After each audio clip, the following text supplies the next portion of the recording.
Hello friends, देखिए हम लोग टाइप ऑफ इक्विलिब्रियम साम्य के प्रकार के बारे में आज हम लोग अध्ययन करेंगे। तो देखिए रासायनिक साम्य जो होता है मुख्यतः दो प्रकार के होते हैं। उसमें पहला समांगी निकाय, वे साम्य जिनकी प्रावस्था एक होती है उसे हम समांगी निकाय कहते हैं। एग्जाम्पल के तौर पे देखिए नाइट्रोजन गैस और ऑक्सीजन गैस मिलकर NO गैस का निर्माण करती है। तो यहाँ देखिए प्रावस्था एक है, मतलब नाइट्रोजन भी गैस अवस्था में और ऑक्सीजन भी गैस अवस्था में, और जो प्रोडक्ट का भी निर्माण हो रहा है वो भी गैसीय अवस्था में, जिसकी प्रावस्था क्या होगी, एक होगी।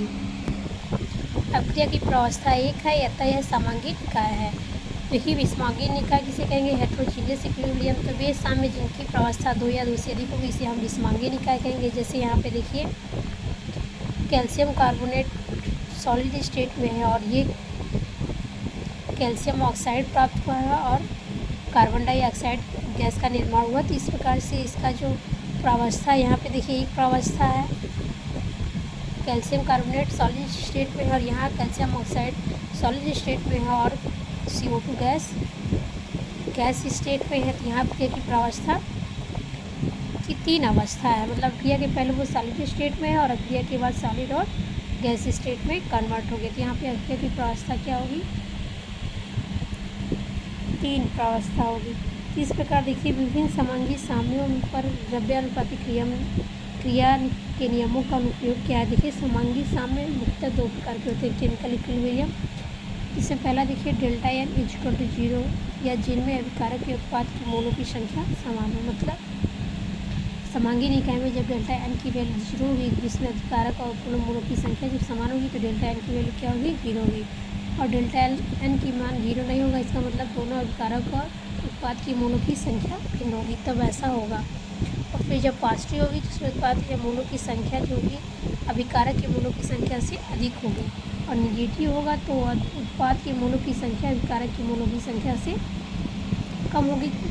यहाँ पर मैं देखते हैं विभिन्न समांगी साम्यों पर द्रव्यानुपातिक क्रिया के नियम का उपयोग हम किस प्रकार देखते हैं। तो इस प्रकार से इनकी वैल्यू, तो देखिए हमने यहाँ एक डेल्टा एन बराबर 0 पर एग्जाम्पल देखा है हाइड्रोजन आयोडाइड, जिसमें क्या है मोलों की संख्या क्या होगी दोनों में। यहाँ पे देखिए यहाँ पे भी 1 और 2, यहाँ पे भी तो उत्पाद और रिएक्टेंट के मोलों की संख्या समान है। तो यहाँ पे डेल्टा एन 0 हमने रख के इसको देखिए यहाँ पे हाइड्रोजन आयोडाइड का निर्माण किया। तो यहाँ पे देखिए 20 लीटर आयतन हम ले लेंगे कि एक बंद पात्र में H2 का A मोल है और I2 का B मोल लेकर क्रिया कराते हैं तो साम्य अवस्था पर 2x मोल HI हमें प्राप्त होता है। तो इस प्रकार से हमने इसको रिएक्शन लिखा, प्रारंभिक साम्यता H2 का A मोल और I2 का B मोल और HI का 0 होगा, और साम्य अवस्था पर जब देंगे तो इसका A -x और B -x, इसका 2x मोल हमें प्राप्त हुआ। फिर यहाँ देखिए सक्रिय द्रव्यमान निकालने का तरीका। सक्रिय द्रव्यमान जो होता है जो मोल प्राप्त हमें होता है साम्य अवस्था पे उतने बटे आयतन होता है। यहाँ देखिए A -x/V, B -x/V, और यहाँ पे 2x सक्रिय द्रव्यमान भी इसका होगा जब साम्य अवस्था में मोल कितना है। तो फिर यहाँ देखते हैं अब अभिक्रिया के साम्य स्थिरांक का हम समीकरण लिखते हैं। तो अभिक्रिया का जब साम्य स्थिरांक का समीकरण लिखेंगे तो Kc बराबर आपको बताया गया है जो प्रोडक्ट बनता है और उस पर जो आगे संख्या रहती है उसका घात हो जाएगा, और H2 I2 इक्वेशन 1 इसको हम ले लेते हैं। यहाँ देखिए इक्वेशन या साम्य स्थिरांक समीकरण में साम्य साम्यताओं का मान रख देंगे, मतलब वहाँ जो साम्यताओं की वैल्यू हमने फाइंड की है उसका मान हम यहाँ देंगे। तो Kc बराबर 2x अपॉन V का होल स्क्वायर A -x/V वही B -x/V और x स्क्वायर A -x कोष्टक में B -x। साम्य स्थिरांक Kp का बन जाता है, यहाँ निकालते हैं Kp बराबर Kc RT पे डेल्टा n। Kp बराबर Kc RT डेल्टा n का मान 0 में पता है, तो Kp बराबर कैपिटल K हो जाएगा। तो इस प्रकार Kp बराबर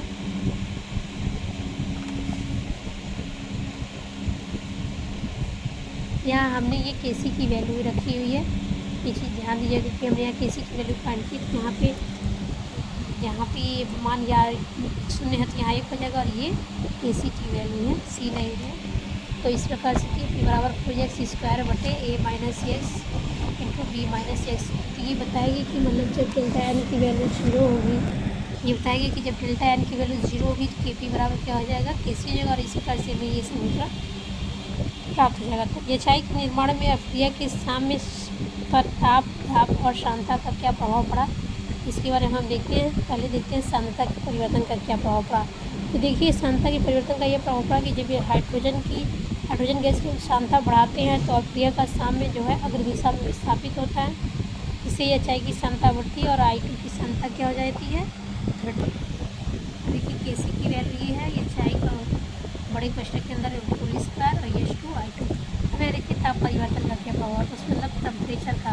क्रिया एक ऊष्माक्षेपीय अभिक्रिया है, इस कारण से ताप बढ़ाने पर अभिक्रिया का साम्य पश्च दिशा मतलब पीछे की दिशा में क्या हो जाता है, विस्थापित होता है, जिससे HI की सांद्रता घटती है और H2I2 की सांद्रता बढ़ती है। यहाँ देखिए ताप परिवर्तन के क्या प्रभाव हैं। इस अभिक्रिया के साम्य स्थिरांक के व्यंजक में जो V का पद का मान नहीं है, इस कारण से इस अभिक्रिया ताप परिवर्तन का कोई प्रभाव नहीं पड़ता है। अब यहाँ अगर देखिए अक्रिय गैस मिलाते हैं तो क्या होता है, अक्रिय गैस मिलाएंगे तो किसी की जो वैल्यू होती है 4x² है। तो स्थिर दाब या स्थिर आयतन पर अभिक्रिया में अक्रिय गैस मिलाने पर अभिक्रिया के साम्य पर कोई प्रभाव नहीं पड़ता, क्योंकि अभिक्रिया के जो साम्य का पद का व्यंजक है उससे V का पद का मान ही नहीं है। मतलब प्रभाव कब पड़ता है, जब इससे V की वैल्यू होती है